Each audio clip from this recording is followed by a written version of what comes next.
Well, before you go live, you can talk to people. Once you're live, everyone can see it. Okay.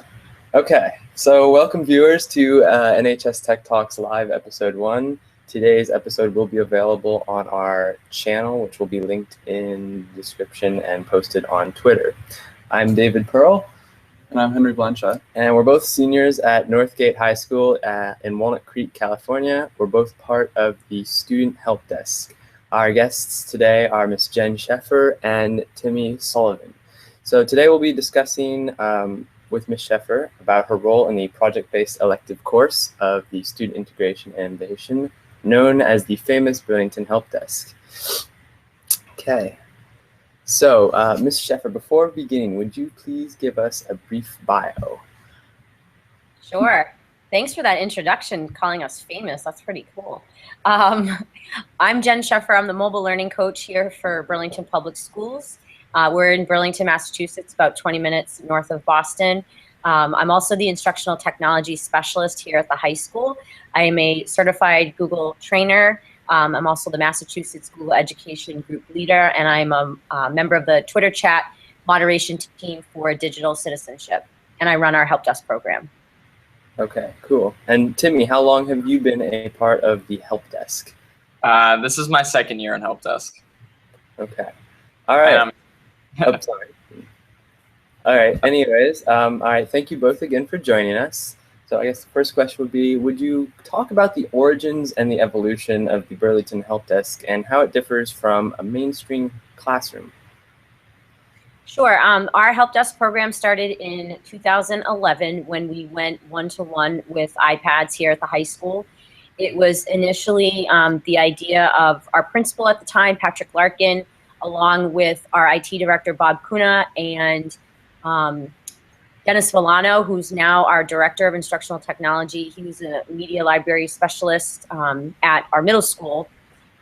They've all shifted roles since then, but when we first went one-to-one, their thought was, we have a 3-person IT department and we're deploying over 1,200 devices. How are we going to support the needs of our students and teachers with this brand new device that was foreign to them at the time? So collectively, they decided the best resource would be the tech-savvy students that they had in the building. So they recruited a group of tech-savvy students that were able to troubleshoot and problem solve. They had a willingness to help others. And then they hired 2 instructors for the course, Andy Marcinick and Tim Calvin, and they developed the curriculum for the course. It became an elective right from the onset. It was 2.5 credits, and it was a semester-based course. And the Help Desk itself was located in what's called our lower library area initially, and it was open all day. It was staffed by, I would say, 3 to 5 students per period, and it had an open door policy where any student and teacher could come with their device, whether it was an iPad or a Mac or a PC, and the student Genius Bar staff members were there to troubleshoot and assist. They were also available to go out into the classrooms and help out with hardware issues or connectivity issues. And so they became the first line of edtech defense and support to the IT department, and that alleviated a lot of the demands that were placed on them for some of the more lower level issues. And it allowed them to focus on the bigger things like the network and the infrastructure. So it was really valuable to have those students. And it was a real world setting from day one, and it continues to be that. And now we're in our 5th year. This is my 3rd year here at Burlington High School, and people are much more comfortable with the device now. They've had them for, like I said, 5 years now. So the role of the Help Desk student has shifted, I would say, rather dramatically. They still troubleshoot daily for their peers and for teachers. You know, Gmail issues and Google Drive and our foundational applications like Notability and just the entire Google Apps suite. They're still troubleshooting with those kinds of things. They're still helping students update their iOS, helping them connect to iTunes, and helping them with resetting passwords and all those kinds of low-level things. But beyond that, the students are becoming more of sort of consultants in the educational technology field. So they're recommending applications for teachers and students. They're actually doing demonstrations, whether they be screencasts that are available on our blog, or they're actually going into classrooms and doing demonstrations. That's something I'd like to have happen more often, but that did happen a little bit last year, which was exciting. They're also going out to conferences and sharing about how we structure this program, the real world skills that they're developing by being here.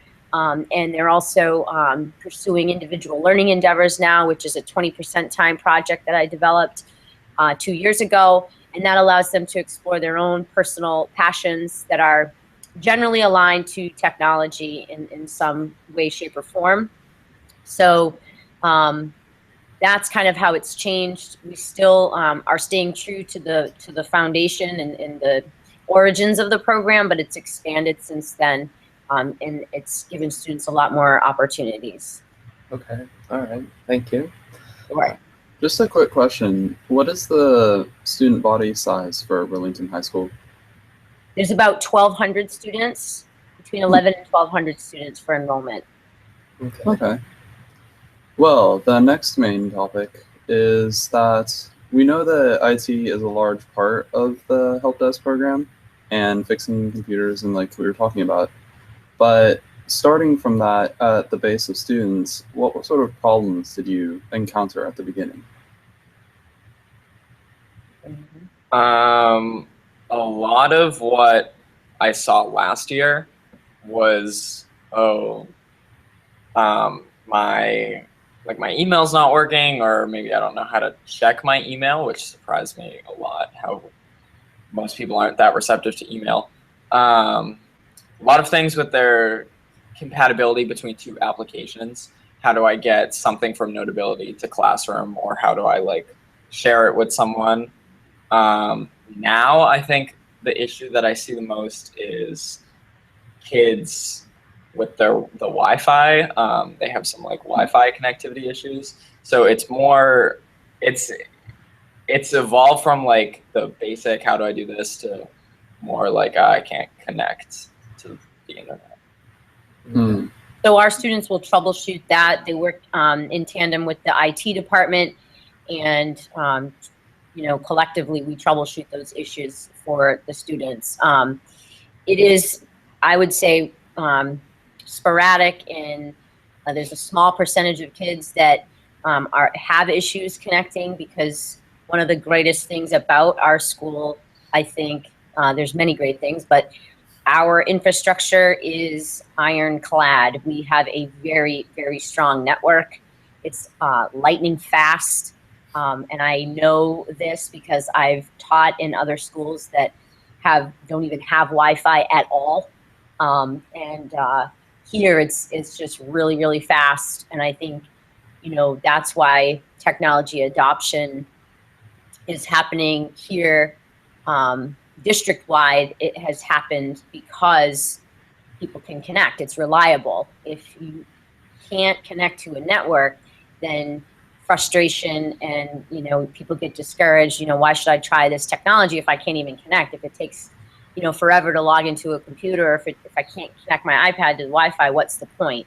Teachers won't use the tech, kids won't use the tech. But that doesn't happen in our district because no matter where you bring your device, you're online. So it's a powerful thing to be able to walk through this school and see kids literally in like nooks and crannies of our hallways and underneath staircases, and they're all online, so.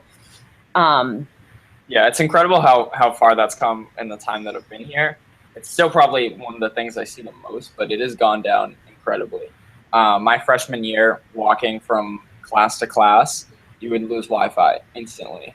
And for the first 10 minutes of class, we'd be sitting there just like waiting for it to connect. And now you don't, like, you can go anywhere in the building and you still have a pretty strong connection. So the other reason for that too is, yes, we're one-to-one, and our network was built for it.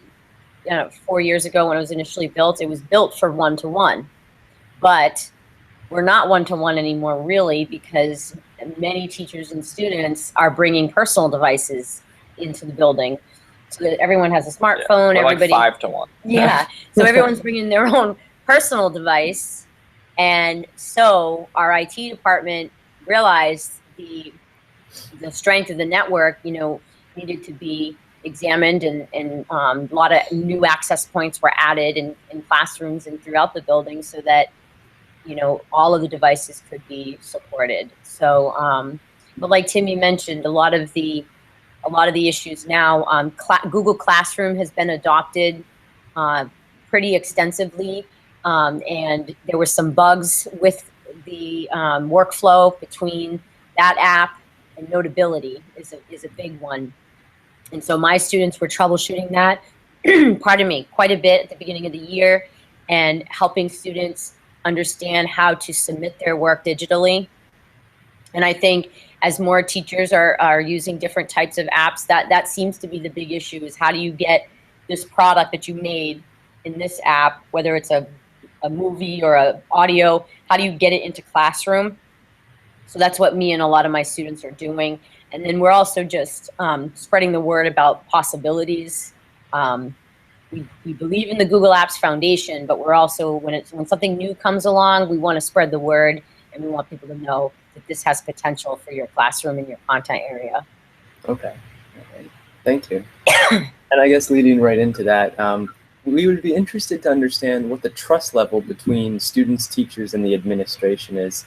Over here, it seems to be an issue and an impediment to us being able to sort of expand what we can do.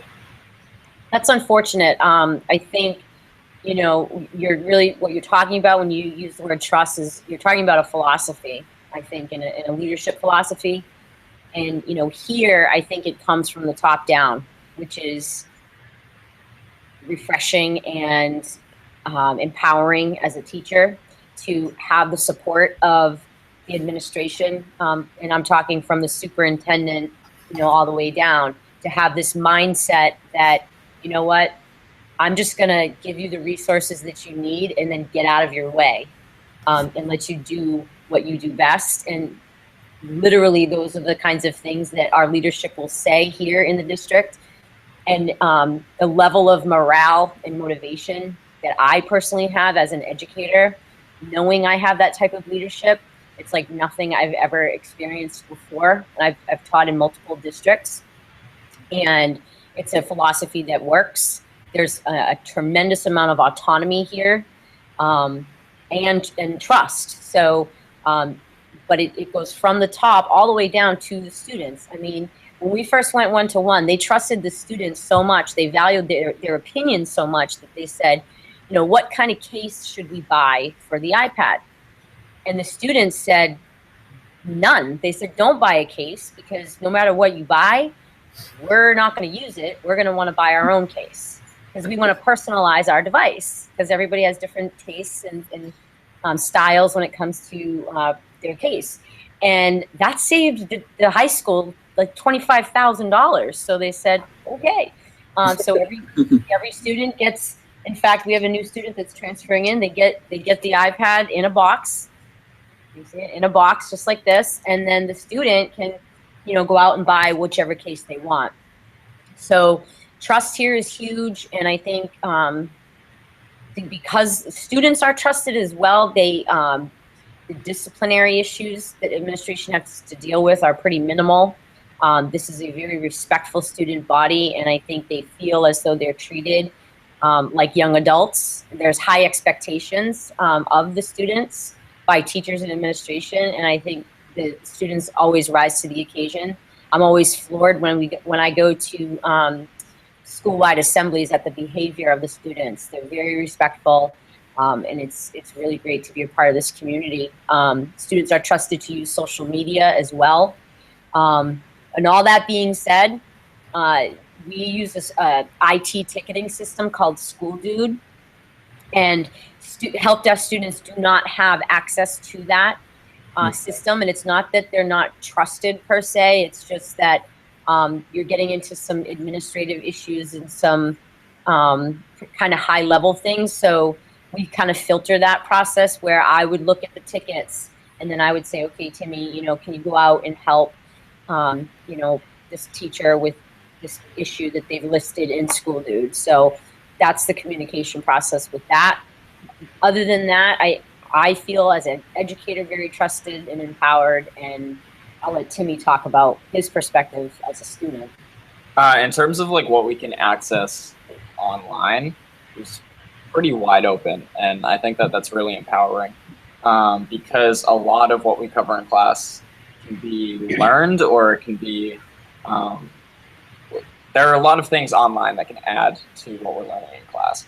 And by restricting all those things, you feel limited, and maybe the technology then isn't a great addition to the classroom because it's not really enhancing anything.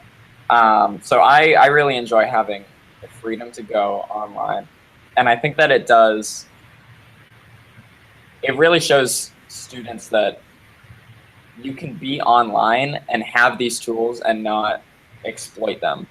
So a lot of the like disciplinary issues that people are afraid of, like cyberbullying, by giving students the access to all of these social media tools and to all these websites, you sort of see less and less of that because the novelty of it, I guess, goes away, because you're not hiding it and saying that, oh, like this is a bad thing, you can't be doing it, we're gonna hide this from you. You're just giving it to them, and then students take that responsibility on. And it's not as secretive and exciting to do at home and like hide about it. And we also emphasize digital citizenship. Our students know that what they post online is a direct reflection of them, and that they're being judged online when they tweet, when they post Instagram pictures, you know, when they retweet, when they Snapchat. You know, it takes 3 seconds to take a screenshot of a Snapchat, and then it can be on the internet forever. We, meaning adults, throughout the district at all grade levels, really emphasize digital citizenship and the different components of that are age and grade appropriate. So it starts in our elementary schools, talking with kids about, you know, passwords and not giving out your password to anybody and protecting your personal information. And that carries all the way through to the high school level, where, you know, students like Timmy are getting experience creating LinkedIn accounts, and they have blogs, and they have a digital portfolio that's going to help leverage them into college and career. So I think knowing that the administration is on social media and actively using the tools and can easily call a student out if they see something that's inappropriate, I think that deters a lot of students, and it helps them think a little bit more critically about what they're posting online. That's a super important point. A lot of the teachers that work at Burlington have social media presences. So they're interacting with their students a lot of the time. And it's super uncomfortable as a student if you're posting something negative and then a teacher is like responding to it. That is just so uncomfortable. So if you use it and you're aware that your teachers are there and they're looking at your profile, you're not going to be negative on social media. Another aspect of hiding it from students is saying like if you're saying, okay, don't use Twitter because they'll just neglect it and it will be bad and cause cyberbullying, then you're associating Twitter with something bad. But if you give students the access to that and say, use it for this class project, tweet a hashtag for like your vocabulary list, then you're associating Twitter with something positive. And so I just think it goes to show the morale of the school you're in.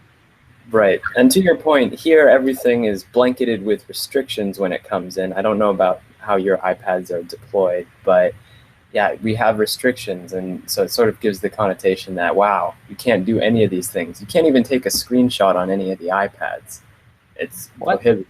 Yep. They have restricted screenshots. They've restricted various internet browsers. You can't download anything without permission. It's that kind of stuff that discourages not only students, but also teachers from even bothering to touch the technology. We both talked to people who said, you know, it's just too challenging right now. And that's probably the worst thing to hear. And it's not really available either. We're not even close to the one-to-one kind of thing that you guys have set up. So. Yeah, well, I don't know. Can't even take a screenshot. Yeah. I don't know how to respond to that. Yeah. Well, we're just starting off. We're very, like, even the help desk here, this is the first year. So we're very new and still using you guys as an example for places to go.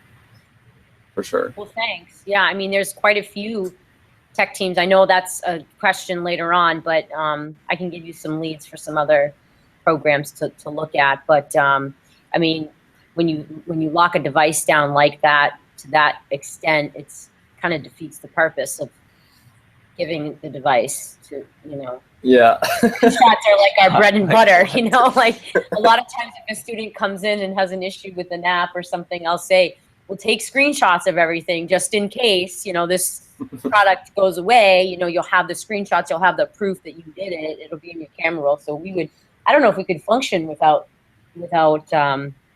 taking screenshots. I just used it as an example because it's just so outlandish to me. It's like, what are you going to do with a screenshot that is so negative? You're not the only school, though. I've heard about other so schools weird. that like lock down the camera on the iPad. Yeah, that's done as well here. And that, I mean, we students rely so heavily on that for their daily work. Just give everyone a notebook. It's cheaper Yeah. than- Yeah, I mean, I was And a in an anatomy class yesterday, and they were combining technology with analog, and it was so great because the kids were drawing their muscles, the different muscles in the human body, and they all had their iPads up with images, and they were using the iPad to get the images, and they were drawing it. They can end up taking pictures of their drawings and put them into Book Creator, and they're having a digital journal. So the entire year, they're dissecting cats, and they're going to have this whole journal that's going to be all digital. But it's going to combine some paper and analog work with all their digital work as well, videos and images. And it's the way it should be, you know, technology with a purpose, and it was really awesome to see. So keep plugging away, you know. Yep, definitely. We're not going to give up anytime soon. We're already talking to the administration, and I'm talking to the district. So hopefully we'll see change in the near future. Because otherwise we'll have just giant paperweights that pretty much, it's like, why would you buy an iPad if you could buy a $50 tablet that does the same thing with features? Anyways. Moving on. So, there are many teachers at our school that are looking for help from our program, but keeping track of it all is pretty difficult. We know that there are a lot of tools out there that you can use, but we were interested in what sort of methods you guys use to keep track of teachers and the help that they need. Well, for me, I've set up an online appointment system. It's through a service called You Can Book Me, and go ahead and write it down. I think I really like it. It's been a lifesaver for me, frankly, because we have a rotating schedule here at the high school, and every day is a different period at a different time.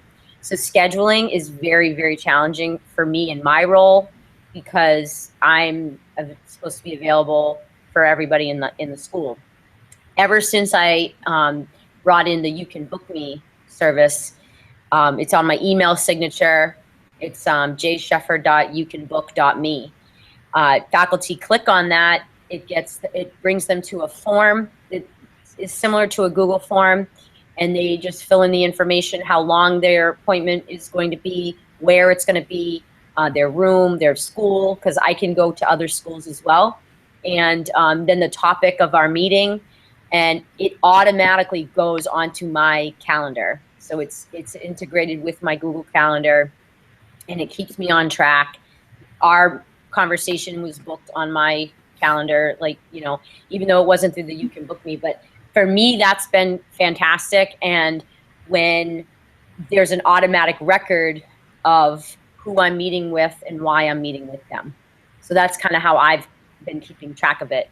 With the students, I've asked them to, because it's not like it used to be 4 years ago when there's a line out the door and the kids are busy all day long. So now they have a lot of freedom to sort of dictate how they're going to spend their time. And, you know, I provide them with different avenues. You know, you can do your app reviews, you can do your screencasts, you can host an episode of HelpDesk Live. Timmy likes to do that. You can work on your ILE.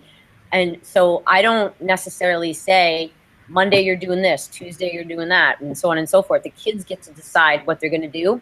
What I have asked my students to do is record how they're spending their time on a shared Google Calendar, so that just like in the workplace, I can, check that calendar periodically and say, okay, Timmy, what have you been doing this week? What are you working towards?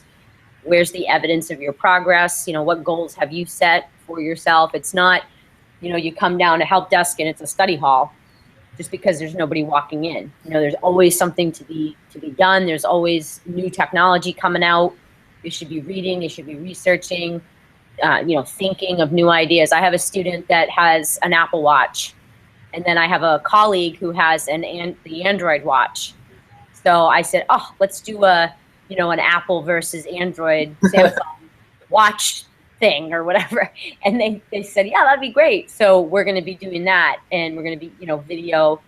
We're going to create a video where they're going to be demoing each, watch and which watch is better. And, those are kind of, I don't know if cutting edge is the right word, but those are kind of cool. Like, not everybody has an Apple Watch. Very few people have those kinds of watches. So I think that'd be very interesting for a tech savvy and a tech rich environment to hear about. So, it's like I said, as far as keeping track, I think you could use a Google form. I would recommend a form. That's probably the best way to do it, and have people come in and log what they're doing or what they need your help with. Or you can try that. You can book me. Okay. I would recommend that highly. There's a lot of people in my role that use that same. There's another one called Calendly, I guess. Some of them are paid. You can book me as free, and I like free. Yeah, we like free too. Yeah. But right now, we just set something up. Have you heard of Zoho before? Zoho, no. They're generally for enterprise, but you can still have a free account through them, and it sets up a sort of help desk center. They're centered for help desks, but at the enterprise level. And so you can create like a customer portal where people can go and create tickets, and you can have a knowledge base that's right there.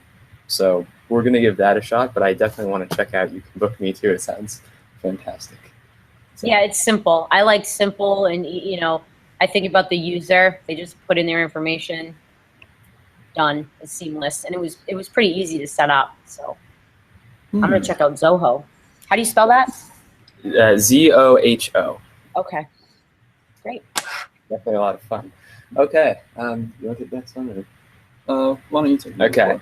Well, pardon me. So we watched your 2015 ISTE Ignite talk when you spoke about the culture you and your students created at BHS. What would you say the main benefits of the student-centered learning are, and is there much peer grading? Well, I'm glad you watched my talk. Thank you for that. That was probably one of the most nerve-wracking experiences of my professional career. The conference wasn't very enjoyable because I just practiced for that, but it was really, it was a highlight for sure of my, like I said, of my career. But I cannot take credit for creating this student-centered environment. So it definitely wasn't me. It's definitely, I think, the leadership and our principal, Mark Sullivan, our assistant superintendent, Patrick Larkin, our superintendent, Eric Conti, Dennis Volano. I found the Burlington community through Twitter, through social media, and started learning about them and reading about them and the culture that those folks had established. And I really think it was the tech savviness that contributes to this positive culture. And I think, I'm just fortunate to work here and work alongside these folks that have created this place. And I also think their mantra is it's about people, not programs. And I love that philosophy because they really do have a lot of empathy and compassion for the faculty and the students that are here. So as much as, we're known for our technology, I think what makes our learning community really what it is the dedication of the people and the faculty. And Timmy can, share his thoughts as a student, but I just think it goes back to that trust and that empowerment of teachers to do what they do best, and it's not the type of place where people are micromanaged.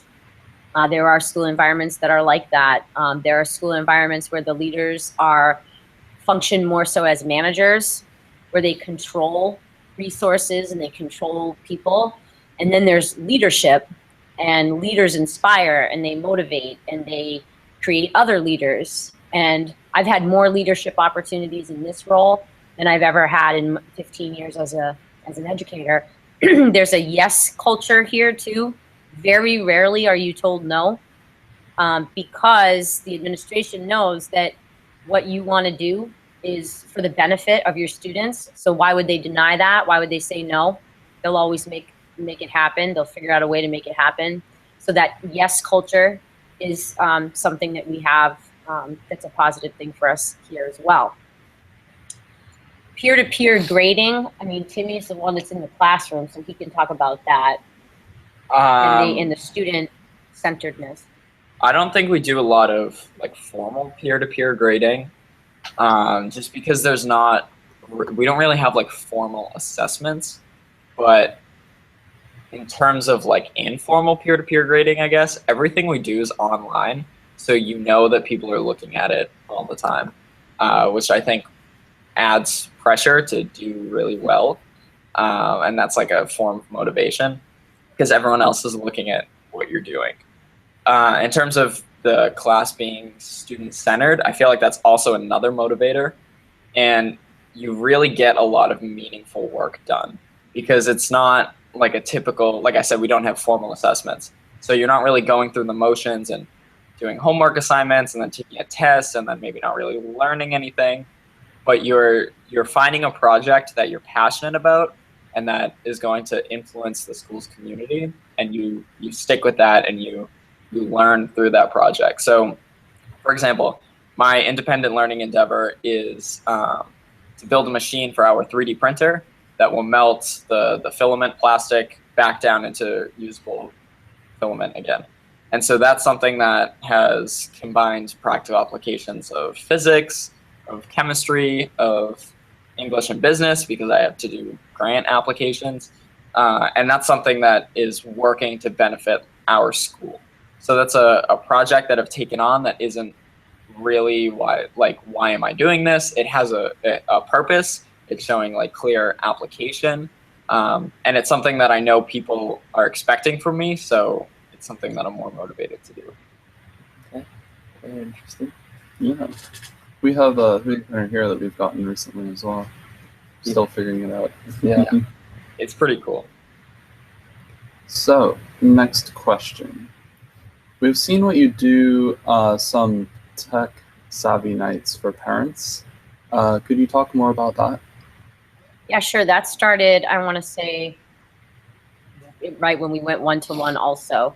And similar to the way it was in the help desk in years 1 and 2, that's what our parent tech savvy nights were like, as far as I know, because I wasn't here. But as far as I know, excuse me, in years 1 and 2, those parent tech nights were packed because the parents wanted to know, what is this device that my kid has been given? How do we use it? You know, we were like the first school in the nation to go one-to-one with iPads. The Chromebook wasn't even out back then. It was really new for everybody. So people wanted to become educated. And just like the culture here has shifted since we've been one-to-one, going on 5 years now, the help desk role has shifted. The parent tech nights have shifted as well. So the attendance isn't like it used to be. But that being said, myself and the rest of my colleagues on the BPS EdTech team, we're still dedicated and devoted to spreading awareness to parents, because technology keeps moving forward. You know, Snapchat and Instagram and all these tools didn't exist a couple years ago. So parents need to know what their kids are using. It's really unacceptable and frankly irresponsible for a parent to say, well, I'm not tech savvy. Like, you have to be. If you're raising a child in the digital age, you just kind of need to suck it up and learn it, because your job is to protect your child. And I have an 8-year-old, and so, you know, I'm going to protect her when she's on the playground. I'm going to protect her when she's online as well. And I'm not going to live in fear, and I'm not going to raise her to be afraid either to go online. I think quite the opposite. Like Timmy said, I think technology can be used by young people in incredibly powerful ways. I want her, you know, I envy you guys growing up in today's digital age. I you know, with all the advantages that technology can bring to you and the connectedness that you have. I mean, it's just incredible to be living in this time. And I want my daughter to have all those experiences and, you know, use technology safely and ethically and responsibly. So the Tech Savvy Parent Nights continue. In fact, we did one last night, but we did one virtually. We did a Hangout on air. I facilitated a conversation with Sarah Thomas. She's a member of the Digital Citizenship Twitter chat with me. She's on the moderation team. And she did a great presentation at the National Digital Citizenship Summit on cybersecurity. And she talked a lot about things that I don't think everybody is aware of, like skimming and Wi-Fi sniffing and spoof cards and drones and some really cool things that, and some kind of scary things that, like I said, I don't think a lot of people know about. So I wanted to try a virtual format just because parents are busy. Their children have after school sports and they work, and you know, it's exhausting being a parent. So I get it. Like, you go home and you need to get dinner ready and you got all your household responsibilities. The last thing you want to do is get up, you know, get in the car and go back out. So I proposed to my director, Dennis Villano, can we try a virtual TSPN? And he said, yeah, go for it. So I reached out to Sarah. She agreed to do it. And we had a great 55-minute conversation last night. And what's wonderful about that format now is that is an archive. That video is available now to parents who can watch it at their leisure. I mean, they can, any day or time, they can go back to it and refer to it. They can fast forward through parts, whatever. I think the convenience of that is fantastic for busy moms and dads, and I think they're still learning really relevant information, and I think that's going to continue. I think we're going to continue to offer some virtual tech nights rather than the face-to-face. Yeah. Plus, my commute is an hour, so it's great for me. Okay. All right. Yeah, no, that seems like a great idea. Maybe something that we'd even consider implementing here now that more technology is being brought in. Cool. When you first start rolling them out, you know, we had parents coming here with their devices, and the students were showing them how to use it. You know, they were showing them Drive, they were showing them the Google apps, the same apps that their children use. They were teaching parents how to use them. And then we've done one, a few on STEM opportunities, STEM career opportunities. I think we did one on coding, digital footprints and tattoos all the time. So those are, you know, it's good to survey your parents as well. I would put out a survey to parents and ask them, what do you want to know about? Okay. Yeah, definitely something we're going to try in the future, I think. So thank you. Sure. Let's see. So we have about 10 minutes left, so we could probably fit in maybe 2 more questions today, I think. So I guess the next one would be, it seems that Burlington High School, you're very keen to involve all parts of the community. So do your students visit other feeder middle schools or help out in other ways in the community? We don't go to other schools, but we're very aware of what other schools are doing, either because we went through those school systems, or we have siblings there, or digital presence. So a lot of students will follow the Burlington district on Twitter, and a lot of the times you can see a lot of what the younger grades are doing, and sometimes it's incredible things, oh my god, this 5th grader, I could not even imagine 5th graders doing some of the things that they do. Oh yeah.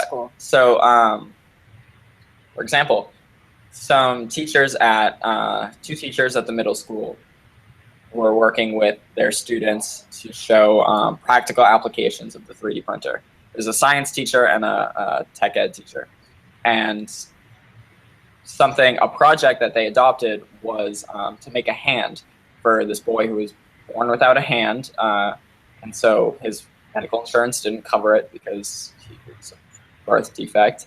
And so they said, okay, we're going to make a hand for you. And they worked with their students to show them, like, this is something real that you can do. And they looked at, like, what goes into making a hand, like what bones are in your hands, like what do you need to do to, like, actually hold something. And they worked with their students, and they have printed several hands for this boy, each one getting more advanced so that he can reach, he can pick things up. Functioning. Yeah, it's fully functioning. It's a functioning hand that they printed for free from the 3D printer. And this is middle school kids. Yeah, this is so motivating to them because they're like, oh my God, like I just gave someone a hand. My students made a business card holder. We made a business card holder, and the 8th grade students printed a working hand. I'm for like, someone. come on, guys, step it up. Yeah, someone attempted a business card holder the other day, and they dimensioned it wrong. Yeah, this is what they made 2 years ago. They made a HelpDesk business card holder. And then when I heard about the middle school kids, I was like, really? Come on, you guys. It's time to step it up. I think actually, one of my students, Donnie, he made this the other day. It's I don't know if you can see it. It's like a piece here that will amplify the sound of your iPad, like what's coming out of it, makes it louder. Is your sound working on iPads, or did they disable that? Sorry. No, it's okay. Yeah, we still have sound as far as I know. But and then he made this little like holder thing right here. So that is like a little stand, and he printed that 3D printer. So Oh, wow. pretty neat, yeah.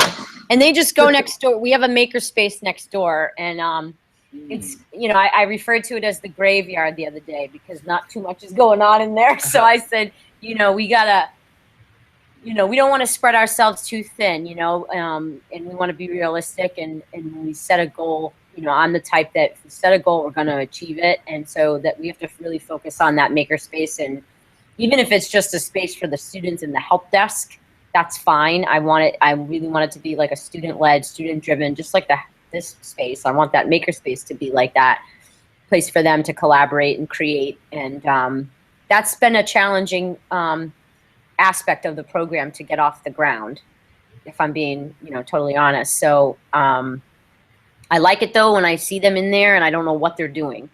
That's the way I want it to be. As long as there's like no fires or anything like that, they're doing something. The printer's going. They got tools out, and something's happening. So I'm happy with that. Do we have 5 minutes? yeah, we have 5 minutes.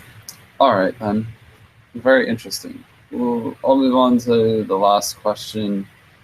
Finally, are there any other student-led help desks that you know of, not just in your area, but anywhere, starting up this year or earlier? I know that your program has been around 5 years. 5 years.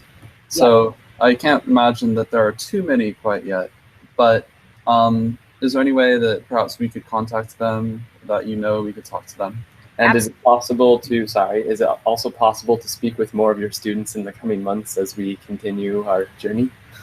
Yeah, sure, definitely. Reach out, have Mr. Tobin connect with me, and I only have like 1 or 2 students per period. I only have 7 total this semester, and they're spread out throughout the day. But I will send Mr. Tobin also a post that I wrote last year. We connected 7 student help desk teams throughout Massachusetts. And if you use Tech Team MA, hashtag Tech Team MA, you're going to see the Massachusetts-based tech teams. So there's Reading High School, there's Grafton High School, there's Groton Dunstable High School, there is Bishop Feehan High School, there's Hamilton Wenham High School, there is one in Andover, who else am I? Wakefield. We just presented at a conference last week. It was myself and 4 other tech coaches of student help desks.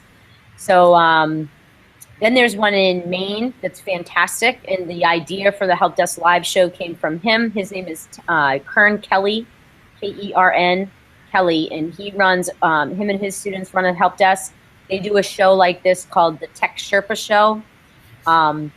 They don't interview people. They do more of like demonstrations and screen sharing, and they show actual like tutorials live, which is pretty cool. Cape Elizabeth, Maine has one also run by Jonathan Warner. It's called the E-Team. Sarah Chai runs a middle school program out in California, where you are. So yeah, there's a bunch out there. And we're also, myself and Johanna Wilson from the Hamilton Wenham Help Desk in Massachusetts are creating Tech Team USA. So we're creating a site that will be a central place for all tech teams in the nation to get together and share resources and learn from each other, because every model is different, because every environment is different. Oh, okay. We'll definitely have to get in touch with that. Yeah, I'm sure we'd love to be a part of that if possible. So Absolutely. Start using the hashtag TechTeamUSA. definitely. We have our Twitter up and running. I don't know if you guys seen it. Yeah. I have, and I believe I followed you. Yeah. Okay. Okay. Perfect. Thank you. Okay. Well, anyways, unfortunately, due to time constraints, we'll have to cut it short for today. But thank you both for your time. We both had a great time hanging out with you, and we hope to stay in contact and continue to learn from your expertise. Yes, thank you. Thank you. Thanks, I just took a guys. screenshot of this conversation so we can send it to you guys. Okay. Thank you very much. If only we could do that. Okay. All right. So we'll end it now, but we hope to talk to you soon.